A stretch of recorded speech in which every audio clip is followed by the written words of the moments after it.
সাবেক প্রধানমন্ত্রী শেখ হাসিনা সংক্রান্ত যেহেতু ভারত নিয়ে অনেক কথা হচ্ছে, ভারতের প্রচার বা অপপ্রচার প্রপাগান্ডা আমরা যেভাবে বলি না কেন, ভারতীয় মিডিয়া, ভারতীয় সরকার, তাদের অবস্থান, নানা ধরনের কথা আসছে। গতকালও ৩টি বড় ঘটনা হয়েছে, সেটি আমরা পরে আসছি। আমরা শুধু জানতে চাই যে সাবেক প্রধানমন্ত্রী শেখ হাসিনা পালিয়ে গিয়ে পদচ্যুত হয়ে বা পদত্যাগ করে ভারতে চলে গেছেন। পররাষ্ট্র মন্ত্রণালয়ের কাছে তার অফিসিয়াল স্ট্যাটাসটা এখন কি? মানে তার অবস্থান সম্পর্কে আমাদের কাছে কি তথ্য আছে? আমাদের আচ্ছা। কাছে অবস্থান নিয়ে দেশে ফিরবেন বা আপনারা ফিরিয়ে আনবেন, দ্রুত এমন কিছু ঘটবে কিনা, তৃতীয় কোনো দেশে যেতে পারেন কিনা? এটা আসলে সবই আপনি যে প্রশ্ন করেছেন এটাতে উত্তর দিতে গেলে একটু স্পেকুলেটিভ হয়ে যাবে। হুম, হুম। বিষয়টা হচ্ছে যে উনি ভারতে ১ম এ গিয়েছিলেন এবং ১ম থেকেই যেটুকু জানা যাচ্ছিল যে তিনি ভারতে খুব বেশি দিন থাকবেন না। এরকম একটা কথা কিন্তু শোনা গেছে। হুম, কিন্তু এখন তো ধরুন ৪ মাস হতে চলেছে উনি ওখানেই আছেন। হুম। কি কারণে আছেন সেটা বিভিন্ন কারণের কথাবার্তা বলা হচ্ছে সেটা আমরা জানি না। আ এখন উনি কতদিন থাকবেন এটাও কিন্তু আমরা জানি না। এটা অনেকটাই ভারতীয়দের এখতিয়ার। তারা তাকে কতদিন থাকতে দেবেন বা আ উনি কতদিন থাকবেন ইত্যাদি, ইত্যাদি। তো আমি যেটা মনে করি যে আ যদি বাংলাদেশে যদি তার বিরুদ্ধে মামলা তেমন একটা পর্যায়ে পৌঁছে তাহলে তাকে আমরা চাইতেই পারি ফেরত আনার জন্য। কিন্তু তারপরে সেটা উনি কখন আসবেন, ভারতীয়রা ফেরত দিবে কিনা, কিভাবে দিবে?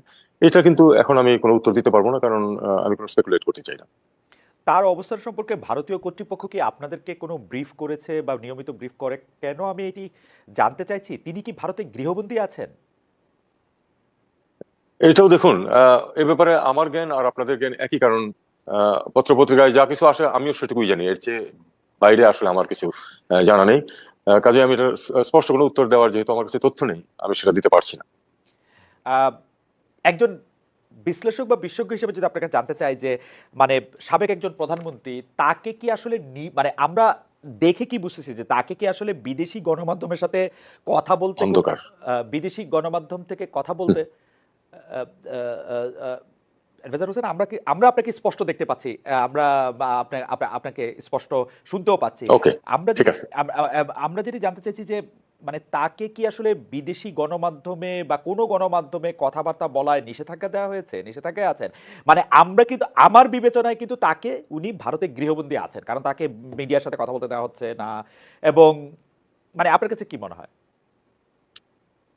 আবার আমি বলছি যে আসলে এ সম্বন্ধে আমার কাছে সুস্পষ্ট কোনো তথ্য নেই। হুম, আ আপনারা জানেন যে একদম ১ম এই কিন্তু উনি কিছু কথা বলেছিলেন ভারতে থাকা অবস্থায় এবং আ প্রধান উপদেষ্টাও বলেছিলেন যে আ উনি ভারতে থেকে হুম, যদি বাংলাদেশের রাজনীতি, বর্তমান সরকার পরিস্থিতি নিয়ে কথাবার্তা বলতে থাকেন, তাহলে সেটা আসলে ভারতের সাথে সম্পর্ক স্বাভাবিকীকরণে বা স্বাভাবিক অবস্থায় সম্পর্ক চালিয়ে যেতে হুম, সেটা সহায়ক হবে না। হুম, হুম। আমার অবস্থানটাও মনে করেন সেরকমই। আমি মনে করি যে তিনি যদি সেখান থেকে কোনো আ আ মানে তার সমর্থকদেরকে কোনো দিক নির্দেশনা না দেন, কোনো কথাবার্তা না বলেন, সেটাই আ পারস্পরিক সম্পর্কের জন্য অনেক ভালো।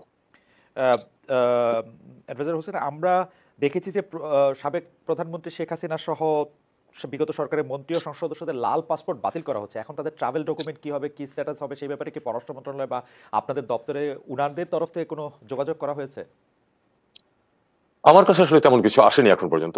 এ ব্যাপারে সাধারণ নিয়মটা হচ্ছে যে আ তাদের যখন দায়িত্ব শেষ হয়ে যাবে তখন তো লাল পাসপোর্টটা বাতিল করা হবে। হুম, হুম, তখন তারা দেশে থাকলে পাসপোর্টের জন্য দরখাস্ত করতে পারেন। হুম, হুম, আ বিদেশে থাকলে তারা একটি ওয়ান ওয়ে ওটিপি যেটাকে ওয়ান টাইম পাস নিয়ে হুম, হুম। শুধু বাংলাদেশে ফেরার জন্য তারা একটা কাগজ নিতে পারেন। সেই কাগজটা নিয়ে তারা দেশে এসে পড়তে পারেন এবং তারপরে তারা পাসপোর্টের জন্য দরখাস্ত করতে পারেন। এটাই হলো স্বাভাবিক নিয়ম। বাংলাদেশ নিয়ে অপপ্রচারের জন্য মানে যদিও আমি ভারতীয় মিডিয়া এবং ভারতীয় সরকারকে ঠিক এক করে দেখি না, কিন্তু বাংলাদেশকে নিয়ে একের পর এক যেটাকে আমরা প্রপাগান্ডা বলছি, অপপ্রচার বলছি এবং কোনো কোনো ক্ষেত্রে সেটি কিন্তু মানে বোনাফাইডি না, অনেক ক্ষেত্রে সেটি মেলাফাইডি, মানে ইচ্ছে করে এরকম করা হচ্ছে বলে অনেকটা মনে হচ্ছে। আপনার কাছে কি মনে হয় মানে এর কারণ কি শেখ হাসিনা ভারতে অবস্থান করছেন বা ভারত সরকার মনে করছে বা ভারতীয় জনগণ মনে করছে যে অবস্থাটা কোনো একটা পরিবর্তন হতে পারে? মানে যিনি যাকে আমরা কি বলবো, দেশত্যাগী, পদত্যাগী, পলাতক সরকার প্রধান, তাদের নিয়ে কি কোনো পরিকল্পনা আছে বলে মনে হয় তাকে নিয়ে, বা বিষয়টিকে আপনি কিভাবে দেখেন? আ দেখুন বিষয়টা হচ্ছে আমার দৃষ্টিতে বিষয়টা এরকম। হুম, আমি মনে করি না যে এ ধরনের কোনো প্রত্যাবর্তন সম্ভব। হুম, আমার মনে হয় যে যারা আ মুক্ত মনে বিচার বিশ্লেষণ করেন, এমনকি যারা একটু কট্টরপন্থীও তাদেরও কারো বক্তব্য পাওয়া গেছে যে এরকম মনে করাটা ভুল। হুম, যে তাকে আবার পুনরধিষ্ঠিত করা যাবে এখানে। আ শুনুন ভবিষ্যৎ দূর ভবিষ্যৎ কি হবে এটা তো কেউই জানে না। হুম, হুম। বস্তুত এই যে বিপ্লব ঘটে গেছে বাংলাদেশে 6 মাস আগেও তো কেউ ভাবেনি যে এরকম কিছু ঘটতে পারে। কিন্তু এটা অবশ্যই নিশ্চিত যে অদূর ভবিষ্যতে এরকম ঘটার কোনো সম্ভাবনা নেই। আম, এখন তারা কেন এই মানে মিস ইনফরমেশন ডিসইনফরমেশন ক্যাম্পেইন চালাচ্ছে আহ, প্রধানত মিডিয়াতে, এবং শুধু আপনি খেয়াল করে দেখবেন যে কতগুলি সংগঠন সারা বিশ্বে এই মতবাদ প্রচারের চেষ্টা করছে যে বাংলাদেশের বিরুদ্ধে, বাংলাদেশে এখানে ইয়াতে হিন্দুদের কোনো নিরাপত্তা নেই, এখানে প্রচন্ড ভাবে তাদের উপর নিপীড়ন করা হচ্ছে ইত্যাদি ইত্যাদি। বাস্তব যারা এখানে দেখছেন তারা কিন্তু কেউ এরকম কথা বলেননি।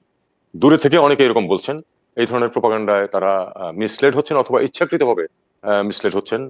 তাদের যদি বাংলাদেশ বিরোধী কোনো মনোভাব থাকে সেটাকে তারা এগিয়ে নিচ্ছেন। কিন্তু আহ, যারা এখানে দেখছেন আছেন তারা কিন্তু কেউ একথা বলছেন না যে এই ধরনের কোনো পরিস্থিতি এখানে বিরাজ করছে।